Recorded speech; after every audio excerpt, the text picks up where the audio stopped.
found a witness called witness number 10. And they tell a very interesting story about witness number 10. And I'm going to read for you the transcript. Now, it's heavily redacted, so forgive me while I sort of piecemeal the conversation. Now, it's redacted so that you can't, for the witness's safety, you can't figure out who it is. We don't care where he works or how he identifies himself or where he was, but the important stuff they have left. So he was he actually ran into Michael Brown earlier in the day. This witness number 10. The question is, can you clarify a couple of things? Roughly, what time was it? Roughly, I want to say 8:40. I mean, not 8:40, 11:40. 11:40. That's when I first seen these two guys. And my initial thought was, wow, that's a big dude. Because Mr. Brown, Michael Brown, my initial thought was, he's a big guy. He's tall and like stocky built, and that's it. They both walked past me. I took my tools and went redacted.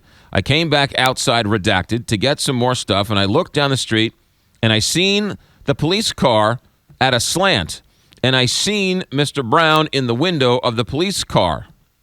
It appeared as they were wrestling through the window, and one gunshot had let off, and Mr. Brown took off running.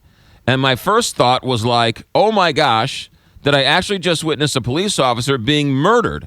Because it took a while for the police officer to get out of the car and pursue the suspect.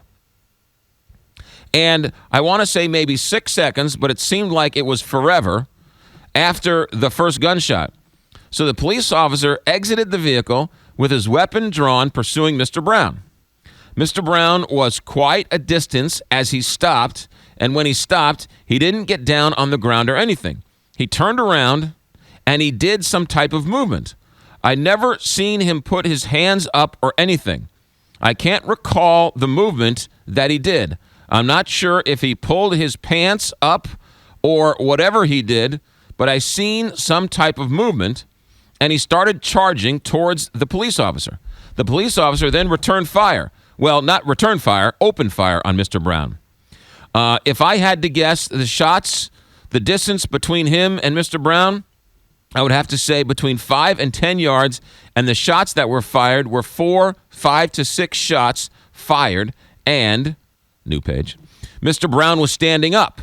And my thought was, while he's missing this guy this close, he's hitting him, or because Mr. Brown, there's no reaction to him to show that he's being hit.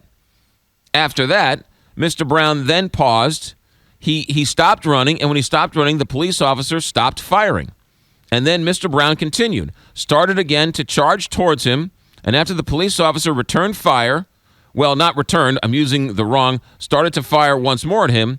If I had to guess the rounds that were fired, then it would be 4 or 5 more shots. After that, Mr. Brown collapsed and fell to the ground. Okay, what happened then? Well, first of all, let's pause there for a second. This is witness number 10. I don't know if that's accurate or not. However, superimposing that on the evidence, superimposing that on what Officer Wilson said, it kind of gels with all the physical evidence that there was DNA in the car, that there was blood in the car, that his thumb was shot at close range. It jives with he started to run, ran away, turned around, and started coming back, and he was charging, according to this gentleman, walking, charging, luring, whatever, walking, however you want to describe it. He was coming back. The officer paused. He kept charging, and he kept shooting. And it's about right, about 10 shots in all. And so this witness, who just happened to come across this Michael Brown and Dorian Johnson, watch the whole thing. In this testimony, and we'll take a break here and come back and talk about it.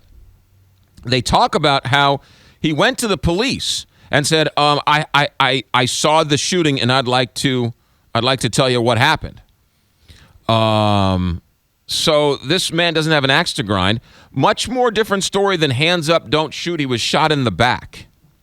So you have conflicting testimony. How do you determine one's right and one's wrong? Or one misremembered and the other one's more accurate? Well, what about the physical evidence? So it's not listening to these people argue. It's almost like you're talking about two different cases.